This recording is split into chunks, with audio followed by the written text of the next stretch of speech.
a tax on sugary drinks would apparently be well received by young people, reduce obesity levels and earn the government, a stack of extra cash. But where do you stop with this line of reasoning? It's an interesting question. Joining us for Taking Stock this evening, Richard Miles, Pro-Vice-Chancellor at the University of Sydney, and Scott Phillips, Chief Investment Officer at the Motley Fool. Thank you both for being with us. This was a bit of research out of Deakin University where they said if you put a 40-cent tax on every 100 grams of sugar in a soft drinks, then everything would kind of get a whole lot better. Scott, what do you think about that? So the theory goes, look, it's interesting, they reckon you've only got to put somewhere between 11 and 19% increment on a product to really change consumer behaviour. So 40 cents about what you need for most drinks, give or take, depending on what the price is in the store.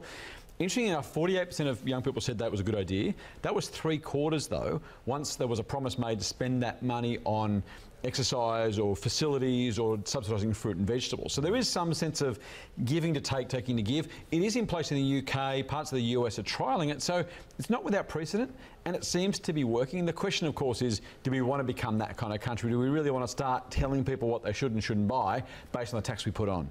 Now, we should say, by the way, this is kind of what the GST already does. It's already exempt on fresh food and is on packaged food. So to some degree, I wouldn't say a sugar tax, we kind of got a packaged food tax, if you like, because non-packaged food is subsidised currently by not having GST attached to it. So it does already give us that differential. This kind of just be more of the same in a very particular way.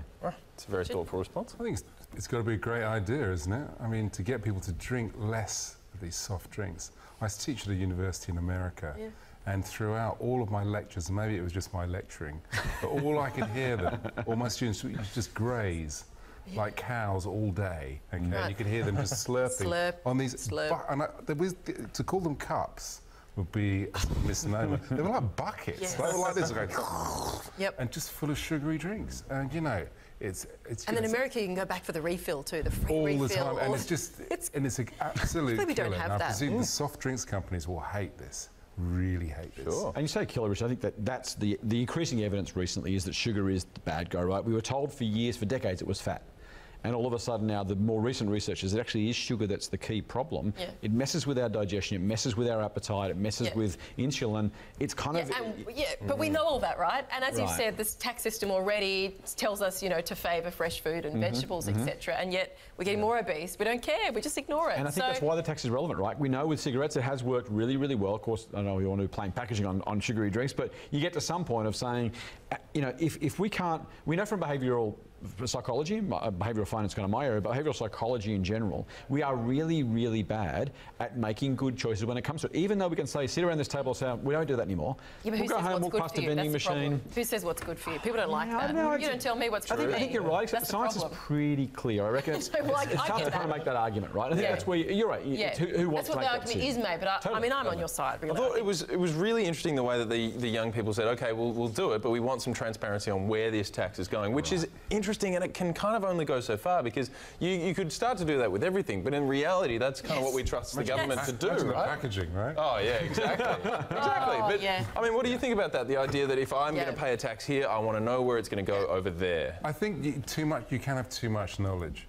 I mean, we're living in the age of too much knowledge, aren't we? We seem to want to know everything about, you know, everyone and everything. And I think that's probably going a bit too far, to say the least. But look, I'd say the big problem, we need to get our house in order. I went into my local petrol station recently. They were selling, you know, you can buy a chocolate bar for nothing. And each banana in there, the bowl, was $2.50. You're thinking, are you for real? Have you tried to find a healthy... Massive tangent, service stations. Have you tried to find a healthy option at a service station recently? But you don't like the pre-packaged sandwiches been there for 4 days? No? Doesn't that float your boat? That's a good way of losing weight. No, that's right, I think what I do like about the idea of where it's going, though, is I think if no one has said we've got too many sports facilities, too many open spaces, too many... You know, if we do get some extra money raised from this, assuming it was to happen, and it was to go into more of that stuff, I don't see how that's a bad thing, right? If kids have got more playgrounds and more stadiums and more equipment, part of it's that I just don't think people trust the government to use the money wisely. You know, we see how they fart around. Good old consolidated revenue captures everything. Yeah, exactly. I just think, more tax, sure. Like, they're just going to take it, and who knows? You know, who knows how much is wasted? It's Kerry Packer's old line, right? You're not spending it so well, we want to donate more. We tax so much already in this country, aren't we? It's just like another tax. Well, really, you've got enough money of our money as it is. But we're living in a country where we're now subverting the laws of nature by the fact that actually obesity is a sign of poverty and being thin is a sign of being wealthy. And that's crazy, right? That's so true. That's such a good point, That's a very good point. Yeah, that was an interesting story. But here's another one for you. It doesn't look like we're getting a whole lot smarter when it comes to our passwords. Software company Splash Data has dropped its annual list of the worst passwords and the most used ones. This is based on 5 million leaked passwords on the internet. Coming up first spot, 1, 2, 3, 4, 5, 6. No big surprise. There's a trend there. I can't quite put my finger on it. There's a trend there. That's a good one. But wait, we were inventive this year. We had a few new ones, That's true, apparently. We'll flick over, and this is still inside the top 25. This is number 8, 11, 14, 20. And of course, 20 is just shift 1, 2, 3, 4, 5, 6, 7, 8. So that, you know, that was quite inventive. Oh, but, nice. Chris liked Donald. Donald came in there. I was surprised. I mean, it just goes to show what's in people's minds, I suppose. Exactly. But Princess, I thought obviously that's Princess, you know, Meghan Markle. I figured that's why Princess came up. yeah, I like that. And all of the 6s, I don't know, terrifying. Look, when you look at that list, I mean, is there anything that jumps out to you? Are we really as stupid as we kind of seem to be when it comes to being online? Why are you looking at me? I couldn't possibly comment, but... I can't believe 0000 wasn't on there. But I don't know, obviously it's just phones. like... I've had that on my phone. The hackers out there just must be going, right, thank you very much. This is great. This is very easy. It can't be that hard. Why about the stealing passwords? When you grab someone's email address, type in 1, 2, 3, 4, 5, 6. You're a decent chance of being right. God, my password used to be the man that sacked me from my first job. No one's going to guess that. That's great. Exactly. My current passwords, and this will reveal nothing to anyone else, but my current password is, for a couple of my things, is my husband's first car number plate. Oh, there you go. There you go. That's pretty good. It's kind of cryptic, but it's also, if you know it, then you've got everything. Yeah. Some variation. Isn't it? That's the problem. We don't mix it up. We go with the same I hope there'll be a day and age where we just have one password for everything in our lives.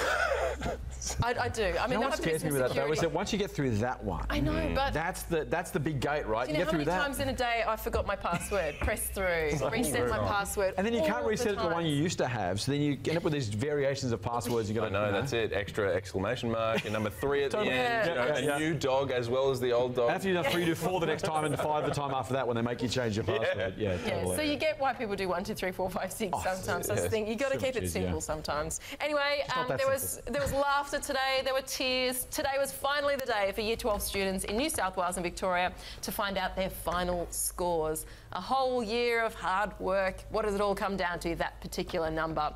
What's your advice, guys, to those who didn't get the marks they wanted, or maybe some advice for those who did get the number? I just wish we had a Pro-Vice Chancellor of the University of Sydney on If we had someone like that, we could probably get to the... I think firstly, be patient. Make sure you phone all the right people. So phone up the admissions officers, the different universities. If you didn't get the right mark. And just find out where things are sitting. Okay. And then also be creative and look around at different courses that you're also interested in. Okay. And there will be something. There's always something for everybody. And so therefore you just need to be a little more creative around it. Sometimes what happens is that we have this thing where people become fixated with ATAR scores, okay? So therefore, and often, well not often, but sometimes they do a degree or decide to do a degree because of their ATAR score. So it's a bit like you go into the shop and you've got $100 and you're going to buy something because it is $100. Yes. Whereas actually what you really wanted to do was the thing that was 75. Yeah. And so sometimes these things happen and you find something better. Good point. Yeah, also, too, for people who didn't get the ATAR they wanted, I didn't do as well as I could have done it at school, I have to say. And my very first job interview, the interviewer said to me, so you seem like a reasonably smart kind of guy. Here's your, it was TER back then because I'm old, here's your TER, kind of what's going on? And I fessed up to look, honestly, I just didn't work as hard as I should have, and I probably should have got a better mark. And turns out after I got the job, and I said to her afterwards, you know, she had the kind of post-job interview, and she said that was the answer that got you across the line when you actually admitted that, hey, this was the reality. Really? You hadn't done the work, and that was, you know, and if you tried to explain it away or pretend that somehow the system was against you. So I would say to some people, if you don't get the mark you want, you don't get the course you want. So to Rich's point, don't do the course just because you qualify for it. On the flip side, if you don't get the course you desperately want, don't give up hope, because there are a couple of years later, you're just not going to, you know, ATARs, TERs, they fall away pretty quickly in So I reckon a business year life. later? Does anyone? Oh, for does sure. anyone care? If somebody's talking, if somebody's talking about it in a year's time, steer a wide berth. That's next to a dinner party. It's true. At that point, you've got to somewhat have proved yourself in the real world. There are so many paths now to success. It's, university is a fantastic way to do it, and there's mature entry options, there's other options, do a different course transfer, go and get some work experience. The ATARs aren't the be-all and end-all. There's people watching us now who are thinking, I put all this work in, I didn't get what I wanted, what do I do now? The answer is the world is still your oyster, right? That was one option. Exactly. Go and do something else, do a different course, a different uni, go and get a job, go back to uni as a mature student. Just don't see it as all defining, because it's just not. Yeah. That's two really good pieces of advice there if you didn't quite get the ATAR score that you wanted. But what happens if you just totally whomped it in and you're walking around like a pretty special rooster? I mean, how quickly are you going to lose all of your mates? I know, sometimes the real world's really hard. Yeah. You've got a window of about, I'd say about 3 days. 3 days. After that, When everyone will just go out care. and, calm the farm.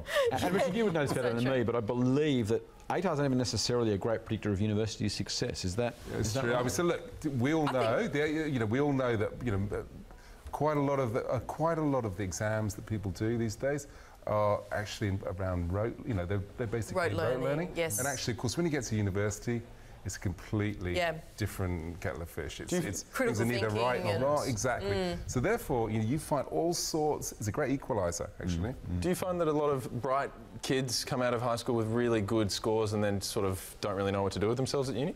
I think that some of them find it hard to sort of turn things around again, and adapt to the new situation. And as I said, a new situation where there aren't that many right answers. It's all sort of shades of grey. And often to start with is what's the right answer to this? And you say, you know what? It's not a right answer. And that can be quite frustrating for them. But then that's what teaching at a uni is about. It's about getting people to the bridge between what you do at school and what you're going to do when you leave. Flip side, being a close family member of mine who had Asperger's, and school was just not for him. Right. Super bright, but into the uni, college kind of atmosphere, he's off. You know? Wow. That's just great. the whole, in the real world actually suited him much more than that, that structured environment that just didn't seem to get him. So, yeah, great stories either way. Awesome. Thank you so much, guys. Great to have you in, Richard and Scott. We'll look forward to chatting again soon.